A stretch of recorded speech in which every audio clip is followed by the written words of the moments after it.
Hi everyone, welcome back to my YouTube channel. काफ़ी time हो गया मैंने वीडियोस अपलोड नहीं करी है because of some health issues. तो आज से मैं एक टॉपिक स्टार्ट करूँगी, उन टॉपिक्स के बारे में आपको बताऊँगी जो नीट 2026 के लिए तैयारी कर रहे हैं।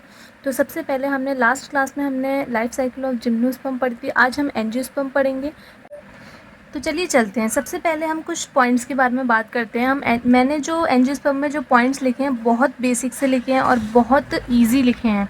मतलब जो लंबे जो लॉन्ग पॉइंट्स होते हैं उनको मैंने कवर नहीं किया है, जो शॉर्ट पॉइंट्स होते हैं उनको मैंने कवर किया है, उनको शॉर्टर वे में लिखा है। तो सबसे पहला जो पॉइंट आता है वो आता है हमारा wide range of habitat and differ in size. Angiosperm जो होते हैं वाइड रेंज ऑफ हैबिटेट्स, इनमें पार्ट में इनका बहुत बड़ा रेंज है और ये सारे और ये जो होते हैं साइज़ में डिफ़र होते हैं। नेक्स्ट जो है एक एग्जांपल दिया गया है हमारा वॉल्फिया जो है वो हमारा माइक्रोस्कोपिक होता है। यूकैलिप्टस होता है वो हमारे टॉल ट्रीज़ में आता है और ओवर द 100 मीटर हाइट के ऊपर वो रीच कर जाता है। पहले वो है हमारे वॉल्फिया एंड यूकैलिप्टस। ठीक है, मैं अंडरलाइन कर दूँ जो मेन पॉइंट्स हैं और जो एग्जाम्पल हैं। ठीक है, नेक्स्ट पॉइंट हमारा क्या कहता है, these are a source of the food fodder and fuel medicine. ये जो होते हैं ये इंपॉर्टेंट लाइन है हमारी, इसको मैंने टिक कर दिया। ये जो होते हैं ये food fodder fuel medicine in सब के लिए सोर्स बनते हैं एंजियोस्पर्म जो होते हैं। नेक्स्ट आता है हमारा point, it is called the flowering plant. सबसे पहले मेन इंपॉर्टेंट पॉइंट है, ये हमारे फ्लावरिंग प्लांट होते हैं जो फ्लावर प्रोड्यूस करते हैं। फ्लावर जो होते हैं वो इसमें जो फ्लावर होता है वो हमारा रिप्रोडक्टिव पार्ट होता है। फ्लावर के अंदर जो पोलन ग्रेन्स होते हैं और ओव्यूल्स होते हैं वो डेवलप्ड होते हैं, और जो ओव्यूल्स होते हैं वो हमारी किस में एनक्लोज होते हैं, ओवरी में। ठीक है, ये इंपॉर्टेंट पॉइंट है, याद रखिएगा। नेक्स्ट पॉइंट हमारा कहता है कॉटिलिडॉन्स प्रेजेंट इन सीड। जो कॉटिलिडॉन्स होते हैं वो हमारी सीड में प्रेजेंट होते हैं।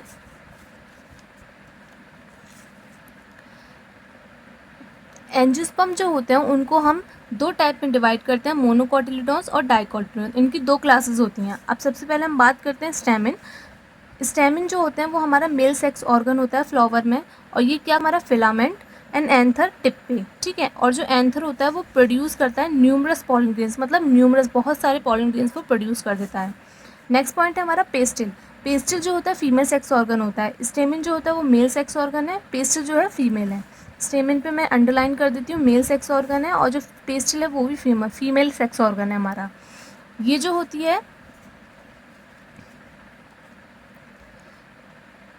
ये जो है हमारा वो क्या कंसिस्ट करता है, स्टिग्मा, स्टाइल और ओवरी। ठीक है, ओवरी जो होता है एक या एक से ज़्यादा ओव्यूल्स को कंटेन करती है, और हर एक ओव्यूल में जो फीमेल गैमेटोफाइट होता है उसको हम क्या बोलते हैं, एम्ब्रियोसेक। ठीक है, एम्ब्रियोसेक जो होता है एम्ब्रियोसेक जो होता है वो हमारा 3 सेल्ड एग एपरेटस होता है, जिसमें हमारा क्या होता है,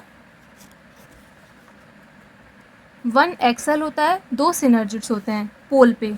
एक पोल पे हमारे एक एक्सेल होता है, 2 सिनर्जिड्स होते हैं। 3 एंटीपोडल सेल्स की अगर हम बारे में बात करते हैं वो अनदर पोल पे होता है, और इसमें 2 सेंट्रल न्यूक्लाई होते हैं। ठीक है, pollen grains released with the help of the wind. Pollen grains जो होते हैं वो किसके द्वारा हमारे रिलीज होते हैं, विंड के द्वारा, और इस प्रोसेस को हम पॉलिनेशन बोलते हैं। फर्टिलाइजेशन जब हो जाता है तो फर्टिलाइजेशन के बाद जाइगोट जो होता है वो एम्ब्रियो में डेवलप हो जाता है। अब एम्ब्रियो में डेवलप्ड हो गया तो इसमें पेन जो होता है वो एंडोस्पर्म में डेवलप हो जाता है। अब जो एंडोस्पर्म होता है वो क्या प्रोवाइड करता है, nourishment to the developing embryo. Endosperm जो होता है वो डेवलपिंग एम्ब्रियो होता है उसको नरिशमेंट प्रोवाइड करता है। फर्टिलाइजेशन के बाद सिनर्जिड्स और एंटीपोडल सेल्स जो होते हैं वो डीजेनरेटेड हो जाते हैं, और ओव्यूल्स जो होता है वो सीड में डेवलप हो जाता है, और ओवरीज जो होता है वो फ्रूट में डेवलप हो जाता है। ठीक है, आपको इस पे स्टार मार्क कर दिया है, आप सुनिए दोबारा से। फर्टिलाइजेशन के बाद क्या होता है, जाइगोट जो होता है वो एम्ब्रियो में डेवलप हो जाता है, पेन जो होता है वो एंडोस्पर्म में डेवलप हो जाता है।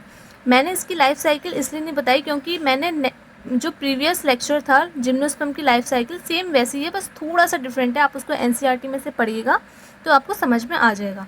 जाइगोट जो होता है वो एम्ब्रियो में डेवलप होने के बाद फिर जो पेन होता है वो एंडोस्पर्म में डेवलप हो जाता है। अब जो डेवलपिंग एम्ब्रियो होता है उसको एंडोस्पर्म जो होता है वो नरिशमेंट प्रोवाइड करवाता है। जैसे कि जो फीमेल में जो अगर हम ह्यूमंस के बारे में बात करते हैं तो प्लेसेंटा जो होता है वो हमारा बेबी को नरिशमेंट प्रोवाइड करवा देता है। ठीक है, तो ऐसे ही डेवलपिंग एम्ब्रियो को इसमें एंडोस्पर्म नरिशमेंट प्रोवाइड करा देता है। फर्टिलाइजेशन के बाद सिनर्जिड्स और एंटीपोडल सेल्स जो होते हैं वो हमारे डीजनरेट हो जाते हैं, ओव्यूल्स होता है सीड में डेवलप होता है, और ओवरीज जो होती है वो फ्रूट में डेवलप हो जाती है। तो ये होता है हमारा एंजियोस्पर्म का डिटेल एक्सप्लेनेशन। ठीक है, नेक्स्ट जो टॉपिक आता है वो आता है हमारा अल्टरनेशन ऑफ जनरेशन। नेक्स्ट जो हमारा टॉपिक है वो है हमारा अल्टरनेशन ऑफ जनरेशन, जिसमें 3 लाइफ साइकिल होती है, haplontic life cycle, diplontic life cycle और हैप्लोडिप्लॉन्टिक लाइफ साइकिल।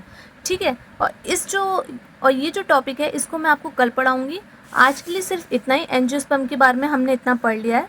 तो अगर आपको मेरी वीडियो पसंद आई हो तो प्लीज़ चैनल को लाइक करें, सब्सक्राइब करें एंड शेयर करें। तो ऐसे ही मैं अब कंटिन्यूसली कंसिस्टेंट रहूँगी आपकी वीडियोज़ को लेके। तो because of some health issues मैं अपलोड नहीं कर पा रही थी, बट फ्रॉम टुडे मैं अपलोड करूँगी। So stay tune to my YouTube channel and subscribe to my YouTube channel. Thank you so much for watching this video.